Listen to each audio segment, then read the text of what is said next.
3 estadounidenses cansados regresaron a casa el lunes por la noche. Ronald Wyatt y sus hijos, Daniel y Ronald Jr., regresaron a Nashville al final de una expedición de arqueología amateur que los llevó a una cárcel en Arabia Saudita. Entraron ilegalmente a Arabia Saudita buscando el sitio del monte Sinaí bíblico. Ronald Wyatt y sus hijos están con nosotros en los estudios de nuestra filial en Nashville, WTOBF, para contarnos todo al respecto. Caballeros, buenos días. Buenos días. Señor Wyatt, usted ahí en el medio. Sí, Sus hijos a cada lado. ¿Por qué usted, no sabía que el monte Sinaí estaba en territorio saudita? ¿Por qué pensó que lo era? encontramos algunas partes de carros que se parecían a los carros, encontrados en la tumba de Tutankamón, en el Golfo de Aqaba, al oeste de este Jabal Alas. Encontramos estos a profundidades desde 60 pies hasta 200 pies y a lo largo de aproximadamente 1,5 millas, y, creemos que ese fue el sitio del cruce. Muchas gracias por acompañarnos desde Nashville esta mañana. Bienvenido de nuevo. Gracias. Es bueno estar de regreso. Vamos. Cuando Ron encontró las partes del carro en el Golfo de Aqaba, eso le indicó que el monte Sinaí estaba al otro lado de la orilla. Así que cuando revisó los mapas de vuelo que pudo conseguir, vio un área que parecía estar encerrada en el borde de un antiguo volcán. Y según sus cálculos, llegó a un área de aproximadamente 5,000 acres cuadrados y sabía que eso sin duda sería lo suficientemente grande para hacer el campamento de los israelitas. También vio que había otra pequeña forma de ameba justo al otro lado que pensó que probablemente podría contener el campamento de la multitud mixta que vino con los israelitas, porque se les dijo que no podían quedarse en el campamento. Tenían que quedarse fuera del campamento. Papá intentó conseguir permiso durante 4 años para ir a Arabia Saudita para que probar que ese es el monte Sinaí. Aquí es donde cruzaron toda la historia completa, para contarle a todos la historia entera, y no nos dieron permiso. Y él seguía solicitando y solicitando, pero no lo permitían. Nuestro papá no quería que fuéramos a Arabia Saudita. Estábamos en Jordania, él quería que nos quedáramos en Jordania, solo pasar el rato, teníamos dinero, ir a comer y hacer lo que sea, solo esperarlo. Y le dijimos, no, tú no vas a ir, ya sabes, no podíamos dejar que fuera solo, porque él dijo que iba a cruzar a escondidas pero no quería que fuéramos, ya sabes. Pero básicamente insistimos, vamos a ir, ya sabes, ¿qué vas a hacer? Amarrarnos, obligarnos a quedarnos, o lo que sea. Así que nos dejó ir y, pues, nos colamos allá. Él quería ir a la montaña, quería ver qué había ahí. Y ellos manejaron y estaban pidiendo direcciones. Y le preguntaron a un hombre, su chofer le estaba preguntando dónde estaba la montaña, y él le dijo, esa es la montaña Musa. La gente que vive ahí le llama la montaña de Moisés. Y supieron que estaban en el lugar correcto. Y lo que Ron vio en ese primer viaje, en ese entonces no había cercas, no había nadie viviendo ahí y él pudo manejar realmente hasta el área sagrada. Simplemente entraron y dieron la vuelta y él vio todo. Vio lo que parecía ser un altar también y vio muchas cosas ese día, pero luego tuvieron que irse. Los echaron. Cuando salieron, los sacaron del área.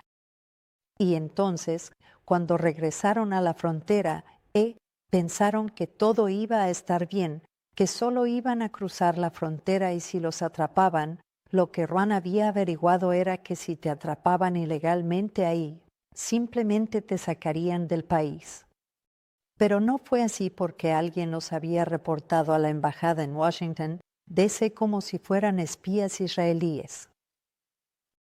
Durante el tiempo que estuvieron en la cárcel en Arabia Saudita o en la celda, no lo llamaría prisión, en un momento se acercaron a Ron y le dijeron, ¿por qué crees que los hijos de Israel vendrían aquí?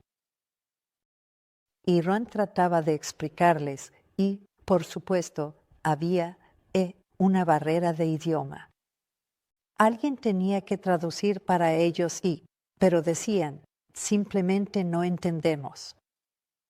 Y lo subieron a un helicóptero y lo llevaron hasta la orilla del mar y le dijeron, muéstranos dónde crees que los hijos de Israel cruzaron. Así que, mientras estaban en el helicóptero, él miró a través del golfo y vio dónde estaba la playa de Nubeiba. Es bastante obvio de ver.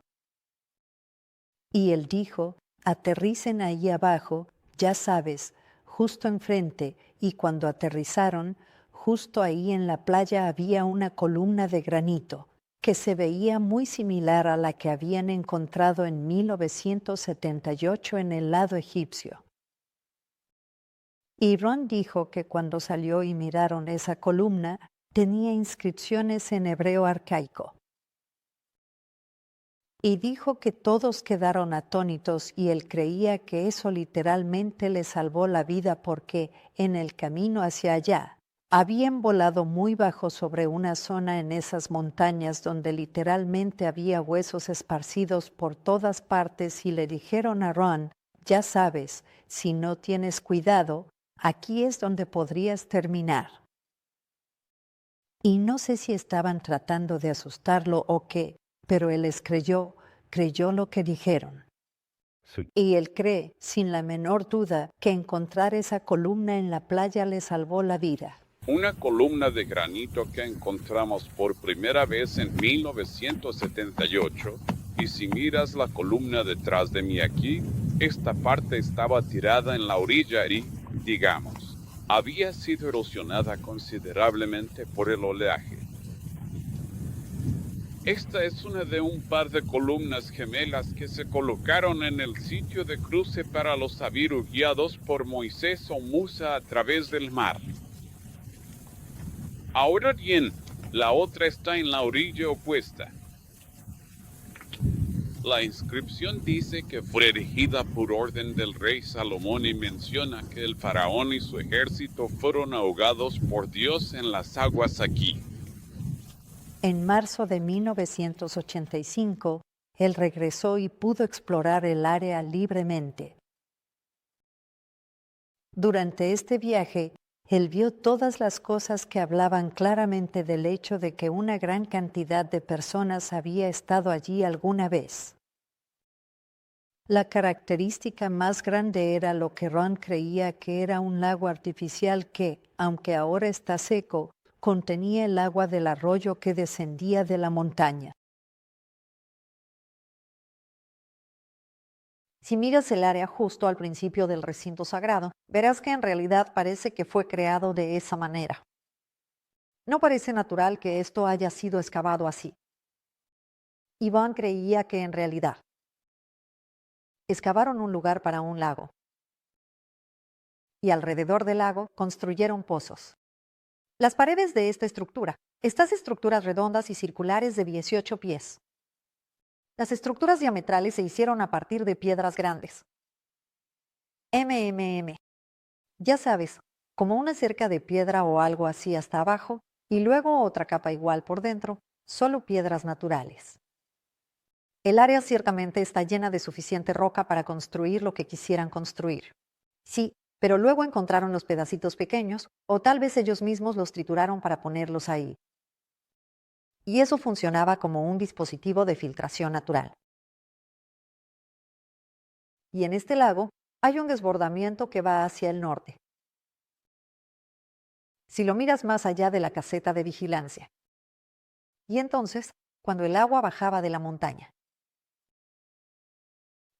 Ya sabes, el arroyo que descendía de la montaña, cuando bajaba y entraba en ese lago. La gente podía sacar agua de ahí, pero los animales también podían beber de esa agua. Y sabes cómo los animales, cuando están bebiendo, meten sus patas y piernas ahí y beben del agua. Y esto purificaba el agua en estos pozos para la gente. Eso es lo que Ron creía. Si lees el relato bíblico donde Dios le dijo a Moisés, poco después de que llegaron ahí, le dijo que construyera un altar. Y este altar solo se usó una vez, ¿sabes? Y fue cuando Dios hizo su pacto con su pueblo. Este altar iba a recibir muchos sacrificios, y Dios le dijo que lo construyera de piedra. Y dijo, y si lo vas a construir de piedra, hazlo de piedra sin labrar, porque si usas tu herramienta en ella, la has contaminado. Entonces, cuando Ron vio ese altar por primera vez, había una forma de L que parecía ser una cerca, un área cercada con una división en el medio. Había una abertura en un lado y otra abertura justo aquí. Y lo que Ron creía era que los sacrificios se traían aquí y luego se dejaban en el altar. Después la persona se iba. La otra parte en forma de L del altar, cuando la vio, estaba llena de tierra y lo que parecía podría haber sido ceniza. O sea, tierra convertida en ceniza, pero estaba cubierta con piedras sueltas encima. Él dijo que esta era la parte del altar. Dijo que cuando se paró junto a él, le llegaba tal vez a la cintura o un poco más arriba de la cintura. Pero dijo que eso era, según él creía. Ese era el altar donde se hacían los sacrificios, y que la parte del corral era para un sistema ordenado de sacrificios. Los sauditas lo que hicieron fue que removieron toda esa tierra y todo lo demás. Simplemente la sacaron y construyeron otro pequeño muro justo en el medio, solo para que coincidiera con el otro. Te voy a contar sobre un sueño que Ron me dijo que tuvo. Me dijo que Dios le dio un sueño. Y en ese sueño, él estaba en un punto de vista alto, mirando hacia abajo al altar, y vio a alguien ofreciendo los sacrificios en ese altar, y dijo, no sé si era Moisés o Aarón, y que el altar estaban trabajando en el altar largo. Así que sé que Ron creía que era un altar de tierra, que contenía piedras sin labrar. Hay estas piezas redondas, de que unas 23 pulgadas de diámetro, y están esparcidas por todo ese lugar. Hay muchas de ellas. Y lo que los saudíes que estaban ahí con Ron en 1985 le dijeron es que había un edificio ahí que era redondo. Y tenía columnas de mármol y una parte superior redondeada. Y luego dijeron que en los años 30, creo que fue, eso fue desmantelado y llevado a Hegel y usado en una mezquita. Dijeron que fue construido por Salomón el Grande, lo que llevó a Ron a creer que la historia probablemente tenía mucha credibilidad. Porque la columna que él estaba seguro de haber encontrado, que habían visto en la playa, esa columna tenía el nombre de Salomón y que ésta también tenía el nombre de Salomón. Pero Vance encontró un pedazo de mármol blanco ahí con inscripciones encima. Y. Definitivamente la reconoció como hebreo arcaico. Y rápidamente la llevó colina arriba y trató de enterrarla. Fue aquí donde el pueblo volvió a sus viejas costumbres, cuando Moisés estaba en la montaña con Dios durante 40 días, creyendo que no iba a regresar. Convencieron a Aarón de hacer un becerro de oro y un altar para poder adorar a los antiguos dioses de Egipto. Ese altar todavía está en pie, con representaciones de vacas y dioses toro en el antiguo estilo egipcio. Ahora, la Biblia dice que Moisés rompió el becerro de oro. Primero lo quemó y luego lo rompió en pedazos, lo molió hasta hacerlo polvo, lo que llamaríamos polvo de oro, y después lo echó en el agua e hizo que la gente lo bebiera. Bueno, sabemos lo que estuvieron haciendo las personas que tuvieron que beber eso durante los siguientes 4 o 5 días. Ya sabes, y porque el metal dentro del sistema digestivo por decirlo así, te mantiene muy ocupado, por el tiempo que sea necesario para sacarlo de ahí. Ahora. Pero encima de la piedra más grande de este altar. Probablemente de 10 por 14 pies, al menos, estoy siendo conservador, hay un lugar donde algo ha sido molido. En la parte superior. Bueno, lo que yo vi y lo que los que estaban conmigo vieron en la parte superior de este altar fue un lugar donde se había molido metal. Sobre esta piedra. Y era aproximadamente de unos 6 pies de largo. No era exacto. ¿Sabes? No es un rectángulo perfecto por la naturaleza de cómo se molió esto. Y aproximadamente de 4 pies de ancho. Y obtuve una lectura de oro muy fuerte justo enfrente de esta piedra. Así que decidí, bueno, debe haber algo encima de esto o detrás. Así que me subí encima, tomé una lectura en el borde delantero, y seguía teniendo la lectura de oro, una lectura de oro muy fuerte. Bueno, había llovido un poco el día anterior.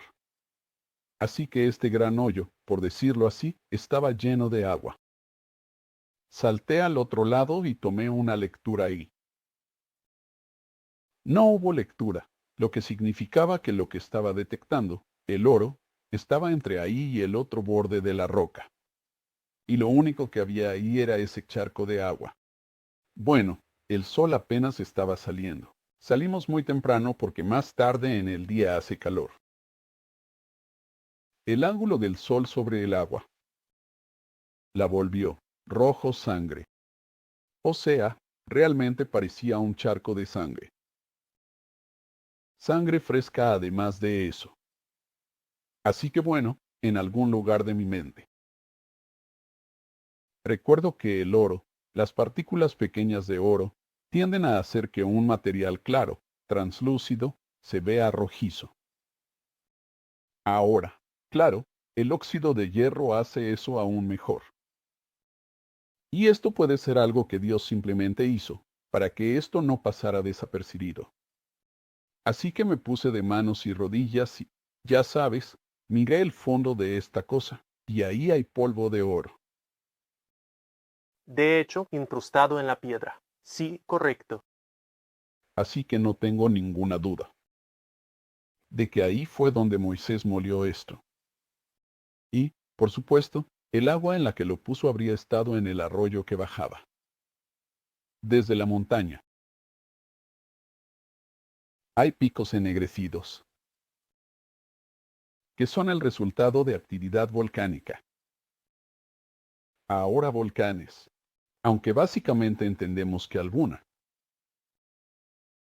fuente de calor vitrifica el material subterráneo en estas áreas, y esto, por supuesto, con este calor tremendo, se expande y sale a través de una abertura como un